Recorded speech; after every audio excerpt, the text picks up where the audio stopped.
ஃப்ரீயா பால்னஸ்க்கு ட்ரீட்மெண்ட் கொடுக்குறாங்கன்னு சொல்லிட்டு போனவங்களுக்கு நடந்த ஒரு பெரிய சம்பவம். பொதுவாகவே மென்னுக்கு கான்ஃபிடன்ஸ் முடிதான். ஆனா இப்போ ரீசெண்ட் டேஸ்ல நம்மளுடைய ஃபுட், லைஃப் ஸ்டைல் அண்ட் ஸ்ட்ரெஸ்னால நிறைய பேருக்கு பால்னஸ் ஆரம்பிச்சிருது. அதுக்காக மென் இப்போ எல்லா ரெமெடிஸும் ட்ரை பண்ண ஆரம்பிச்சிருக்காங்க. ஸோ அந்த மாதிரி பஞ்சாப்ல என்ன நடந்திருக்குன்னு பாத்தீங்கன்னா, ஒரு free baldness treatment camp run பண்றேன்னு சொல்லிட்டு சோஷியல் மீடியால நிறைய கேம்பெயின் பண்ணிட்டு இருந்திருக்காங்க. அந்த கேம்பெயினை பார்த்துட்டு நிறைய மக்கள் அன்னைக்கு அந்த ஃப்ரீ கேம்ப்க்கு வந்திருந்தாங்க. வந்தவங்க எல்லாருக்கும் ஒரு பெரிய பக்கெட்ல என்ன மாதிரி இருந்த ஒரு லிக்விட பிரஷ்ல டிப் பண்ணி எல்லாருக்குமே தலையில தடவி அமைச்சிட்டு இருந்தாங்க. அதுவும் ஒரே பிரஷ்ல. அந்த சப்ஸ்டன்ஸை தலையில தேய்ச்சதுக்கு அப்புறம் எல்லாருமே முடி வளர போகுதுன்ற சந்தோஷத்துல வீட்டுக்கு திரும்பி போயிட்டு இருந்தாங்க. ஆனா 2 மணி நேரத்துல நடந்தது வேற. அன்னைக்கு அந்த ஃப்ரீ கேம்ப்க்கு வந்த எல்லாருமே கவர்மெண்ட் ஹாஸ்பிட்டல் போயிட்டு அட்மிட் ஆயிட்டாங்க.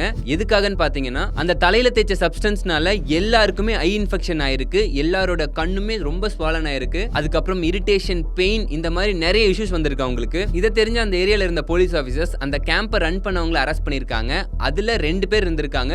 ஒருத்தர் அரெஸ்ட் பண்ணிட்டாங்க, இன்னொருத்தர் ஓடி போயிட்டாரு. இப்ப போலீஸ் ஆஃபீஸர்ஸ் அந்த ஓடி போன பர்சனை வலையை விரிச்சு தேடிக்கிட்டு இருக்காங்க. நம்ம மக்கள் ஏன் ஃப்ரீயா கிடைக்குதுன்னு இவ்வளோ ரிஸ்கான விஷயத்தெல்லாம் ட்ரை பண்றாங்க. ஸோ இப்போ நான் உங்களுக்கு சொல்றேன், நல்லா நோட் பண்ணிக்கோங்க. முடி கொட்டுச்சுன்னா அதுக்கு ஒரே ஒரு சொல்யூஷன், ஏர் டிரான்ஸ்பிளான்ட் மட்டும்தான். இந்த மாதிரி ஃப்ரீ கேம்ப் நடத்துறோம் வாங்கன்னு சொல்றவங்கள தயவு செஞ்சு நம்பிடாதீங்க. ஏன்னா உங்க லைஃப் ரிஸ்க்ல போய் முடிஞ்சிடும்.